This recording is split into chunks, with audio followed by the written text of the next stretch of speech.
We will be exploring themes of resurrection and renewal through acts of brutality in The Sound and the Fury by William Faulkner. Okay, so first off, we start off with Jason figuring out he had just been robbed of his $3,000, and he suspects it's Quentin and her boyfriend who had stolen the money. So if you look here at this passage, it's Lester saying, "You know what? I bet he beat her. I bet he knocked her in the head, and now he gone for the doctor. That's what I bet." And that's him doing a violent act on Easter Day, which represents resurrection and renewal, which is right here. Look, we ain't going to church today. So, yeah. So here, once Benji, Jason, and Lester are starting out on this new road, Benji starts crying, and this crying is symbolic of chaos, and it says right here, "Then he bellowed, bellow on bellow, his voice mounted with scarce interval for breath." So Benji's so astonished and so upset over this new change in paths that he starts to cry, and this crying symbolizes the chaos. And then while they're going on this new path, Jason is trying to intervene in the brutality. He backhanded blow, he hurled Lester aside and caught the reins and saved Queenie about and doubled the reins back and slashed her across the hips. So Jason is trying to prevent this new progression from going forward, from staying on this new path that they're going on. And then the resurrection of this new path, the renewal of this new path, is also it's trying to be.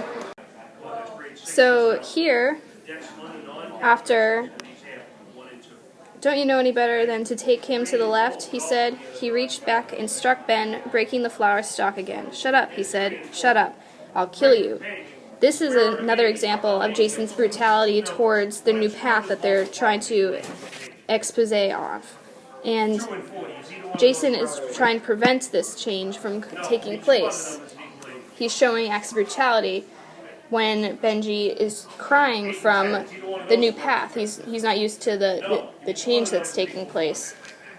Jason is showing brutality through saying, "Shut up, shut up." And he's taking the standstill at this new progression that's taking forth. He's trying to stand in the way of it and saying, "I'll kill you."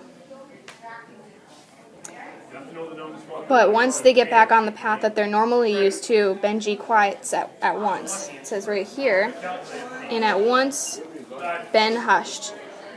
And this shows an instance of how the change is finished once they get onto the path and everything's back on. And everything is not on the course of progress anymore. Okay, so in this scene we have the funeral of Demuddy, which occurs on Easter Day, and Easter represents the resurrection of Jesus. So you have a funeral and resurrection juxtaposed together. And you have the kids, who are all crying about it, which represents chaos and kind of not necessarily brutality, but more just chaos, and how they're all refusing to mind Caddy. And the mother is also crying, but they're also being told that it's time to be quiet, they have to be quiet. And at the time, Christianity had 3 ideas. One was birth, the second was life, and the third was resurrection or rebirth or afterlife. And in this period in time, the South was almost stuck where they couldn't get past this resurrection. And that's what's going on here. They're not being shown their grandmother's funeral. They're being shielded from this resurrection rebirth process that they're not able to see. So there's this brutality or chaos, if you will, being in this moment of a funeral. So right before this scene, Quentin and Gerald had gotten into a fight. And during the fight, Quentin's memories of Caddy had been resurfacing. This is the point where Quentin realizes that he can't connect to these people that are stuck in the past, that are stuck in the reconstruction of the South, and they can't be resurrected. So Quentin is in turn fighting Gerald, who is in a way Jason, Quentin's brother, who represents the Old South. Says to fight with you with your fists. This is another action of brutality. Let your clothes alone and put that rag on your eye.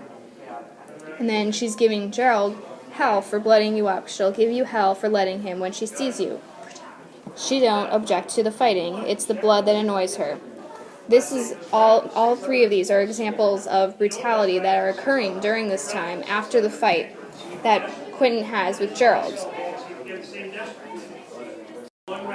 After the fight with Gerald, these memories are resurfacing, causing Quentin to have this revelation that he can no longer stay in this world. This is like the turning point where he realizes that he has to kill himself because he can't stay and be resurrected with these people in the South that the old ideas are imposed on.